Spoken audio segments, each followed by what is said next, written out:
Did you guys see that video of that mom that just gave birth and her husband brings their other child, which is another little girl, to the hospital to meet her baby sister, and she asked the husband to put their daughter in like an outfit that was probably like said something about like being a big sister or something, and like to get like their first picture together, their first video together, like a very special, very big moment. After this woman just went through having her whole body ripped open, right, just destroyed, right, just everything, pushed out this little tiny baby, her husband gets there with the little girl, and as soon as they walk in the room, the mom looks over and goes, she's not even wearing her outfit, and then she starts to say, you just ruined, and she holds back what she was going to say, and the husband just goes, oh. This is what I'm going to say. These are my 2 cents on that, because again, this is coming from I am a mom. I've been here, I've been there, I've been everywhere in regards to like understanding, you know, the different sides of these situations. It is so disappointing. It is so disappointing to see the very, very minuscule, small amounts of effort that women ask for from their husbands in many times, like in videos like this, and how so many men, not all of them, but so many of them fail to appreciate, right, and recognize not only what this woman has just done, but then to acknowledge the very small, tiny, minuscule things that she asks for seconds, moments after giving birth, fails to do them, fails to recognize them. And I only say this, listen, you guys are going to hate me for bringing this up, but I do bring it up in a lot of my videos because I feel like it is very relevant to a lot of these things that I talk about. Men, when I talk about porn use, one of the number 1 triggers is, and I talk about this all the time, other than boredom, it is your pregnancy, your birth, postpartum, and miscarriages. So again, a lot of women, when they find out about this type of thing, they look back and they either find out, they realize, or they see on like a baby monitor or something, that when they are either in labor or when their husband goes home to like either feed the dogs, go get the other kids to come meet the sibling, they go home, the first thing they do is watch porn. And I'm not saying that's what happened in this situation. I'm just saying it just goes to show how far removed so many men are from their families, from their marriages, their relationships, how invested they are in these other lust, basically. And in my opinion, it does cause them many times to forget or neglect the things that these women are asking of them. These very easy to do things. I'm sure she bought the outfit, right? She planned it. She probably had it laid out. She probably had it somewhere very convenient for him on a dresser or something. And all he had to do was grab it, put it on the little girl. And he couldn't even do that, right? So it just makes you think, you know, what could have been so important in your day? You weren't the one giving birth. You weren't the one in labor. You weren't the one vomiting after giving birth, which she was in the video. What was so important that you could forget something that was important to her, right? Important to the mother of your children, the woman who just gave birth. If as a husband and a man, if at any point in your life you are going to do something for your wife, it should be when she is postpartum. When a woman is postpartum, she is the most vulnerable she will ever be in her entire life. Again, speaking from experience, aside from you getting cancer or something, it is the most vulnerable you will ever be in your entire life. And men, you guys need to understand that reaction that guy had to, you know, this woman, I'm telling you guys, birth is never easy and it's never fun. I had 2 amazing births, and it was still one of the most traumatic experiences of my life. This woman, so many hospital births especially are extremely traumatic because there are so many people involved. There are doctors, there are nurses coming in and out of the room, waking you up, pushing on your stomach, pushing on your uterus. You know, a lot of births nowadays are traumatic because of the complications, the interventions, you know, C-section, epidural, this worked, this didn't work, you need to have Pitocin, you don't need Pitocin, you know, near death, and just all of these different things that might happen. I don't know what her birth story was, but regardless, in this video, you see this woman sitting on her bed, holding her newborn baby, just given birth, having a trash can, vomiting in a trash can after giving birth. And I know men will never understand the severity of any of this because they're never going to go through it, right? But even more of a reason to be overly sensitive to this period of time, overly sensitive to the postpartum period, the 4th trimester that a lot of women call it. All the more reason to remember. If you have a bad memory, you can't remember things, make a list in your phone. Write it down on a Post-it note. Make a note to yourself. Set an alarm in your phone. Put the outfit on the daughter before we go to the hospital. These are not big things. These are not difficult things to do. These are not difficult things to remember. And the fact that this husband failed to do the one thing that this woman asked is so disappointing, and she turned the comments off because, she feels like she's being attacked. I'm sorry I overreacted. Honey, lady, woman, you did not overreact whatsoever. And the fact that you bit your tongue, the fact that you held back from saying what you wanted to say in that moment shows me, even though I'm the third party, I don't know what's going on, but it shows me that you are very used to these types of things probably happening very often, and biting your tongue again and again and again because I just want a good day. Because you felt like if I truly react to this failure, negligent behavior of my husband, I will ruin the first day of my daughter's life, my second daughter. I will ruin this moment of them meeting each other. And so she held back. Disappointing. Take care of mothers. Take care of women. Stop putting all these other things above them, especially when they are postpartum. Postpartum is the time that you're supposed to take the most care of your wife. You should be just her little servant. She just put her body through the worst thing she could for you. For the second time, she already has a kid with you. This man is, I don't even know what to say. I am so speechless. I hope that their marriage gets better, but if it doesn't, I don't see it lasting the 18 years for this baby, because that's crazy. My son got accused of calling a little black girl out of her name on the school bus. And Nanisha, this one is for you, girl, because I saw your story about your daughter. This day that this happened was a normal day for me. I'm sitting at home, kids get off the bus, we're doing our normal evening routine, and all of a sudden, I get a phone call from an aunt saying that her niece got off the bus crying because my son called her niece out of her name when he got off the bus because she was black. Not my son. Ain't no way that was my son. But yes, it absolutely was.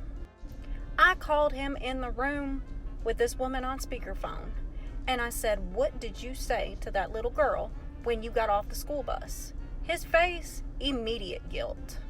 "I'm sorry, Mom." I said, "What do you mean you're sorry? So you said it?" "Yes, ma'am, I'm sorry. Please don't whoop me." I said, "Oh, okay. So you said it. You knew it was wrong. You knew you would be in trouble. You knew I wouldn't agree with it. So now you're sorry that you got caught." Then I proceeded to tell the aunt, "I need your address, because me and my son are on our way to your house so that he can apologize to your niece to her face." She texted me the address, and on my way out, I told my husband, "I need the belt off from around your waist." And I told my son to get in the truck. We had a real long conversation on the way over there about how what he did was wrong, and how he was going to be completely and totally 100% intentional with his apology. But the apology wasn't even enough for me. I made him go in the store and pick this little girl out gifts before we got there. I made him apologize. He gave her the gifts, and they hugged before we left. If this woman had never called me, I would have never known that came out of my son's mouth. I would have never been able to correct the problem. But there's one thing about me: I will not defend or condone any wrong actions by my child. And they will be responsible and accountable for whatever they do. And I sincerely hope that your daughter gets the apology that she is owed and that she deserves. Because nobody, no child, should ever have to go through something like that. I never thought my child would do something like that. As much as I lecture them on bullying and being kind to people and stand up for people that are being bullied, I never expected that out of my son. But one thing's for sure and two things for certain: he's not going to do it again. That is a good mom right there.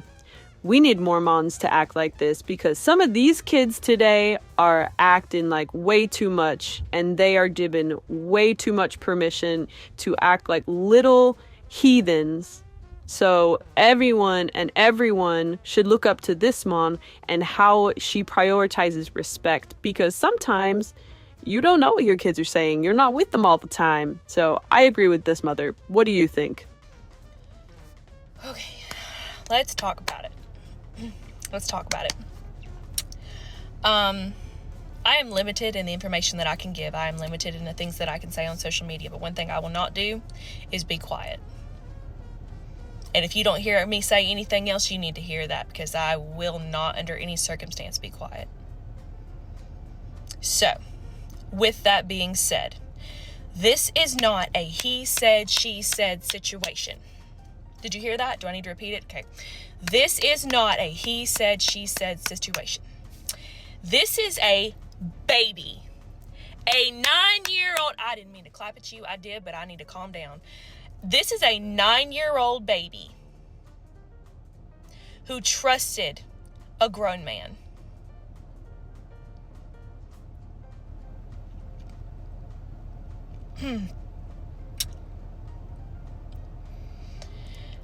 And when she told a grown adult what happened to her, regardless of my connection to him, it did not matter. Because in that moment, all I was her mother. Plain and simple. I don't care if he was my husband. I don't care if he was my best friend. I do not care. Because above all else, I am her mother first. And babies don't make that up. Do you hear me? That is not something babies do.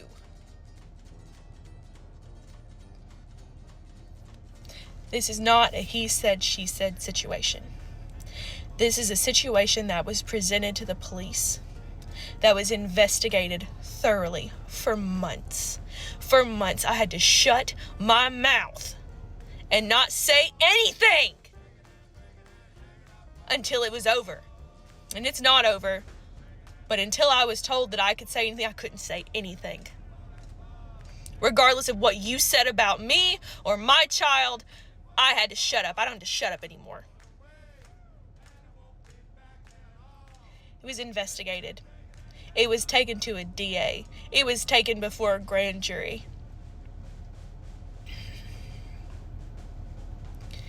All of the evidence, all of our most raw experience of our life before a jury, and then to a judge, and then sworn out a warrant with 4 counts of sexual abuse of a child under the age of 12. This is not a he said, she said situation. This is not a bitter ex situation, because I wasn't a bitter ex. I was his wife. I was his current wife. But I am her mother first. And I will believe her over anyone. So I need you to hear what I'm saying. Retain it. Comprehend it if you can. I am not a bitter ex. I was not a bitter ex. The last text I ever sent him was us talking about our plans for the next day. And I told him I loved him. And then I got a phone call that changed my life. And in 52 minutes, my entire world shattered. Because I had to make a decision of what to do with the information that I was given. And it was without hesitation. I was off my ambulance and I was at the police station filing a report.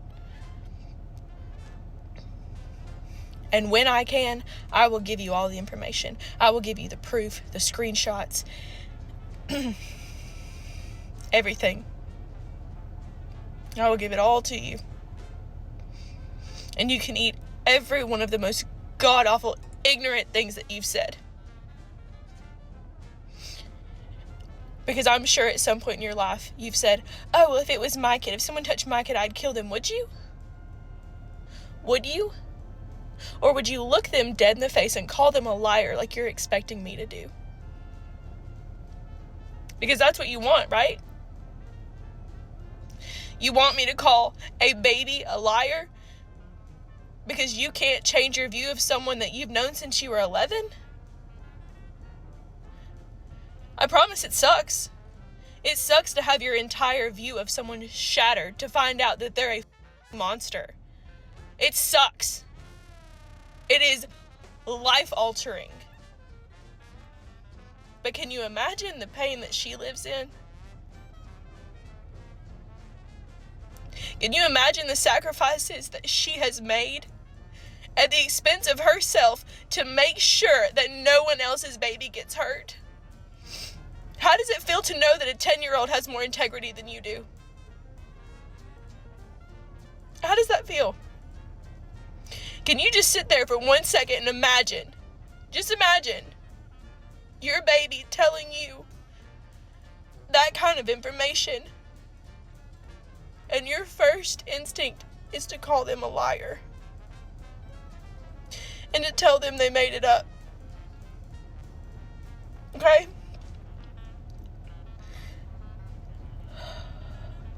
But you're welcome. Because I know that it will never happen to your baby because of the sacrifices of a 10-year-old, of the bravest 10-year-old I've ever met. You're welcome. And nothing and no one else will be hurt because of him. So, I pray you find comprehension. I pray you find peace. I pray you find understanding. Because I promise you, this is not a he said, she said situation. This is a baby. This is a baby. She's a baby.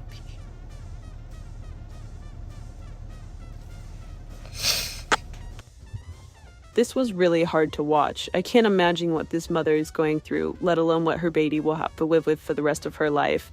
This is so tragic, and I can't believe this keeps happening. That man, I hope he burns where he deserves to burn, because, oh my gosh, the fact that this happens at all, ever, is so disheartening. You would think that by now, as a society, we would be better. But no, we're still kind about it. So I pray for this woman and her daughter.